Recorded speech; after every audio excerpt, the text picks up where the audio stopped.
एक तू सच्चा तेरा नाम सच्चा अनंत पृष्ठ 686। सतपुरुष बाबा फुलसंदे वाले कहते हैं, हे पुत्र, इस जगत में प्रभु के समान कोई भी सच्चा सहायक नहीं और प्रभु प्रेरित महापुरुष के समान कोई सच्चा सतमार्गदर्शक नहीं। हे पुत्र, तुम किसी भी विषय के वैराग्य या निवृत्ति के लिए क्यों गर्व करते हो? ईश्वर के सम्मुख तुम्हारे ये सब त्याग, वैराग्य, निवृत्ति और गर्व मच्छर की आंख से भी तुच्छ हैं। जिस मनुष्य का अंतःकरण प्रभु चिंतन की ज्योति से प्रकाशित होता है और जो सदा प्रभु के विश्वास की बात कहता है, वही सच्चा संत या ज्ञानी है। इन 4 बातों का पालन करोगे तभी तुमसे विशुद्ध साधना हो सकेगी। पहला, भूख की अपेक्षा कम भोजन करना। दूसरा, लोक प्रतिष्ठा का त्याग। तीसरा, निर्धनता को स्वीकार। चौथा, ईश्वर की इच्छा में संतोष।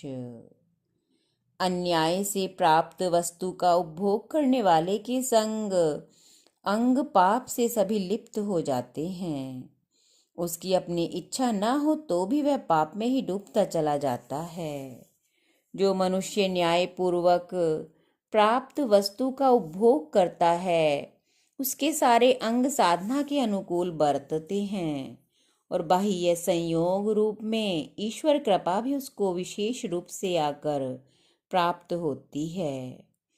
जो मनुष्य चाहता है कि उसे सच्ची निवृत्ति प्राप्त करनी है, तो उसको सब प्रकार के पाप कर्मों से और विपरीत ज्ञान से हाथ खींच लेना चाहिए। ईश्वर भक्त जब तक अदृश्य वस्तु स्थिति की ओर प्रेम नहीं पैदा करता और मृत्यु सिर पर है ये बात याद नहीं रखता, तब तक उसमें सर्वांग सुंदर तपश्चर्या आती ही नहीं। ईश्वर के सिवा दूसरे किसी भी पदार्थ में जो मनुष्य सुख मानता है, उसका मन ही दूषित है। इसीलिए उसके हृदय में प्रभु विश्वास और पवित्रता की ज्योति का प्रकट होना कठिन है।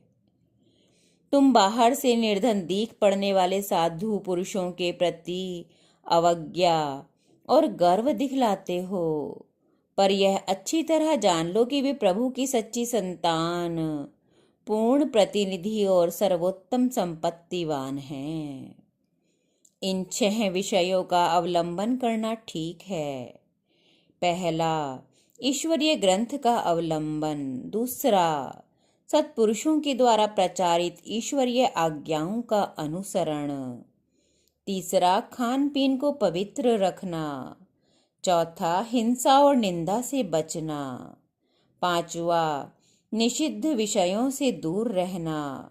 छठा, जो कुछ भी देने का विचार उठे तुरंत ही दे डालना।